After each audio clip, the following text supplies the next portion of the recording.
Okay, my little viewers of my videos, if you're watching them. Marcos, right, Imelda, got a problem.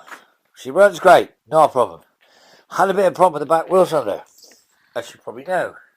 Broke the bleed nipple off. Look, broke it off. And then the pipe wouldn't undo, and it was starting to round. And I didn't want to replace the pipe because the pipe was actually good, but the nut was C-solid. So I used a little trick that an old mechanic taught me years ago. Use your die grinder and get it away, side of it, until you break the thing, and then you can unscrew it really quite easy. And you were right, it worked. So there you go, broken bleed nipple, die grinded, side out the thing, in for the said dusting. Now, so that was that. So I replaced that. It's the same as an Alpine. It was the TR5, 6, whatever, 4, all of it. So got plenty of that in stock. Fuel tank, as you know, is in because you've heard it run. But there's another problem. What is wrong? You ask yourself. Why is the bonnet not working like it's supposed to? And I keep looking at it and I can't see. And I keep thinking, well, it's got to be something. It's got to be something. And guess what? It is something. I just don't know what. So I'm going to stop you there because I really want to do, I hope that we can put these two videos together. But I'm going to stop you there because I'm going to make a phone call. So I will tell you what's stopping my bonnet going down in a minute. And while you're all guessing, think something I've done. Okay, this should be a catch-up for the video where I was asking you what you think was wrong with the old bonnet. And before I go any further, I would just like to say a big thank you to Joe at Red Line Sports Cars. He's a Marcos specialist, really nice guy, really helpful. And if you want anything about Marcos's or you want anything to do with Marcos's, he's your man.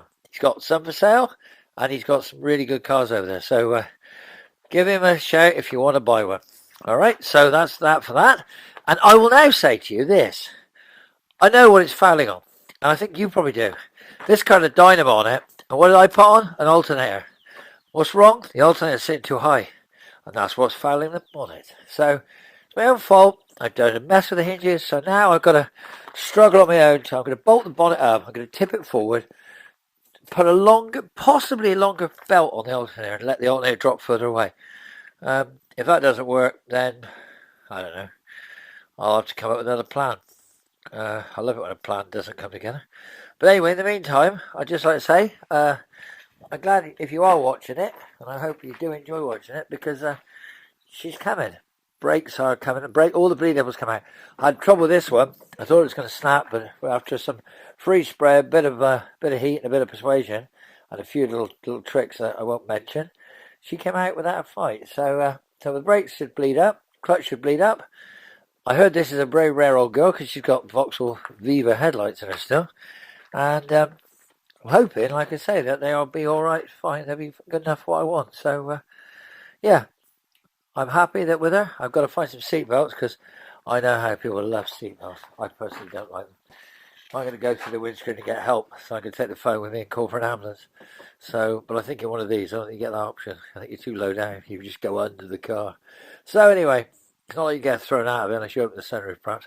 Anyway, so like I said, for now, I will say to you, there she is. I'll get the bonnet fitting down, and hopefully she'll be down on her wheels. And once she's down on her wheels, then she'll be coming out of here, and we'll be back onto one of our other little projects, which, as you probably know, is one in the waiting in the wings. There's always one waiting in the wings, trust me. And a bit of cobble slip on the reformed gear lever, and the gear lever works great.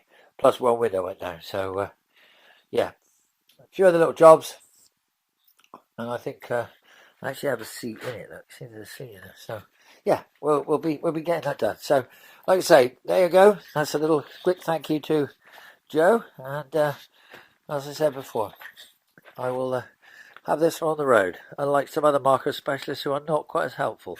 Talk to you again. Bye for now.